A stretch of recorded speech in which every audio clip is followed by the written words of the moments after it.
Sejak zaman jahiliyah, masyarakat Arab tempo dulu berusaha untuk membentuk kelompok-kelompok kecil yang menyebar ke seantero tempat di wilayah padang pasir untuk mencari sumber air dan menyiapkan tempat-tempat tertentu penampungan-penampungan air sebagai persiapan menuju bulan ke-9 yang begitu terik, begitu panas membakar sehingga berpotensi menjadikan sumur-sumur air menjadi kering dan aktivitas juga menjadi terbatas. Bulan ke-9 itulah saat panas, terik, memancar disebut dengan Ramadan. Masyarakat menyebut dengan Ramadan dari kata Ramadha yang berarti terik, panas, membakar. Jika kita ingin jadikan bentuknya superlatif, lebih meningkat lagi, lebih membakar lagi, maka tambahkan alif dan nun di ujungnya. Maka masyarakat menyebutnya dengan Ramadan, bulan masa waktu yang sangat terik, membakar, yang sangat panas, membakar. Karena itulah kemudian sebulan sebelumnya mereka kemudian membagi tugas berkelompok-kelompok. Pengelompokan untuk menyebar disebut dengan tasya'ub namanya. Keadaannya disebut dengan Sya'ban. Maka di bulan Sya'ban, bulan yang ke-8, masyarakat seperti yang tadi diuraikan, mereka bertugas menyebar, mencari sumber-sumber air untuk ditampung, dikumpulkan sebagai persiapan di bulan yang ke-9 yaitu bulan Ramadan. Di masa Islam, nama-nama bulan ini dipertahankan dalam perjalanan di tahun Hijriah dari mulai Al-Muharram sampai dengan bulan Dzulhijjah, bulan pertama sampai dengan bulan yang ke-12. Menariknya, pada bulan Sya'ban sampai dengan bulan ke-Ramadan ada pergantian kembali, ada pelebaran dari makna. Yang dulu maknanya lebih kepada menunjukkan suasana, iklim, cuaca yang panas membakar, yang terik luar biasa. Maka secara metafor makna itu dibawa dalam nilai-nilai syariat, dalam nilai pendidikan spiritual. Orang-orang yang saat Ramadan mau meningkatkan amalnya, membangun ketaatan, meninggalkan maksiat, bertobat dia kepada Allah, maka Ramadan akan memberikan panas, terik, membakar dosa-dosanya, menggugurkan kesalahan-kesalahannya, mendekatkan diri kepada Allah Subhanahu wa Ta'ala dengan takarrub yang sangat indah sehingga berpeluang diterima amal, diberikan kemuliaan, dan mungkin juga bisa berpotensi wafat dalam keadaan husnul khatimah dan kembali menjadi hamba yang saleh. Untuk itu perlu persiapan. Tidak semua orang yang sampai ke Ramadan boleh jadi mendapatkan peningkatan takwa, dapat manfaat dari taubatnya, bisa terdorong untuk meningkatkan ketaatan. Belum tentu kalau dia tidak sungguh-sungguh, kalau dia tidak serius. Karena itu ayat puasa ketika dihadirkan di ayat 183 di surah Al-Baqarah itu penghujungnya Allah akhiri dengan kalimat la'allakum tattaqun, agar kalian mampu meningkatkan takwa. Tapi apakah semua yang puasa bisa meningkat takwa? Belum tentu.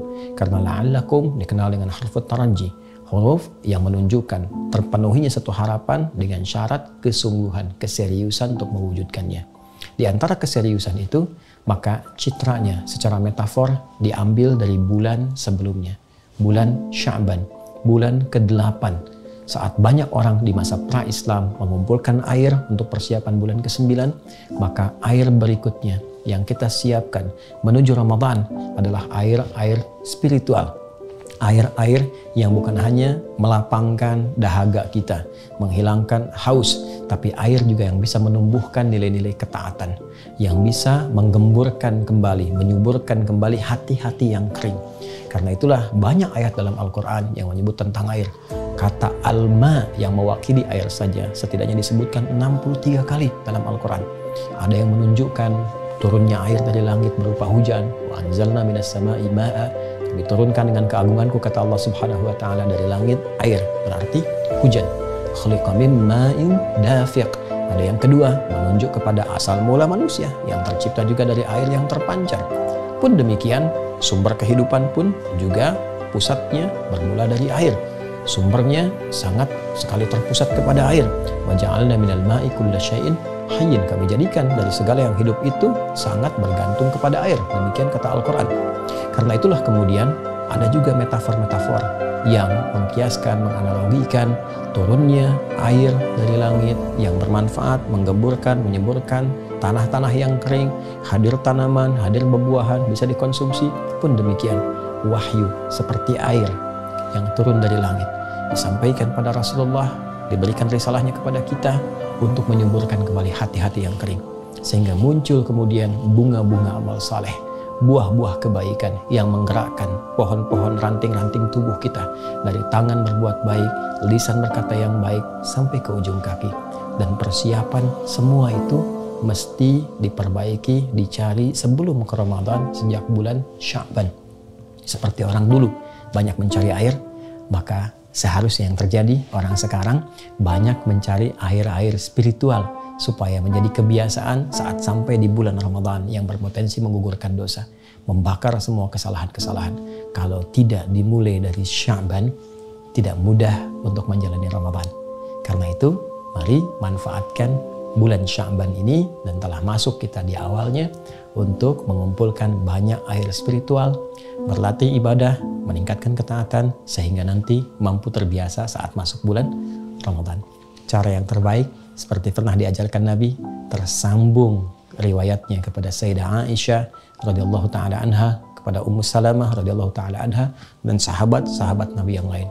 Mereka mengatakan seperti dikutip oleh Imam Ahmad, Imam Abu Daud, Imam An-Nasai dalam kitab-kitab mereka, bahwa sejak Sya'ban Nabi seringkali terlihat, disaksikan banyak menunaikan ibadah siam. Jadi Rasulullah pun mengajarkan kepada kita untuk beradaptasi puasa lebih dulu. Tingkatkan amal soleh, cari air spiritual sejak bulan Sya'ban. Sehingga ketika terkumpul semua bekal-bekal spiritual itu, siap kita manfaatkan di bulan Ramadan.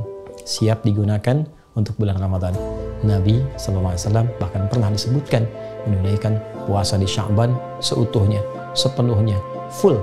Ada juga yang menafsirkan, kadang Nabi buka, kadang puasa. Ini menunjukkan kesan memperbanyak latihan, memperbanyak mendekat, dan semoga dengan itu mengantarkan kesiapan pada bulan Ramadan untuk membangun kenaatan, mendekat kepada Allah, dan membakar semua dosa-dosa dan kesalahan yang pernah diperbuat. Alhamdulillah, setelah sampai di bulan Sya'ban, semoga Allah berkahi, semoga Allah bimbing untuk meningkatkan ketaatan, dan semoga siap menghadapi Ramadan.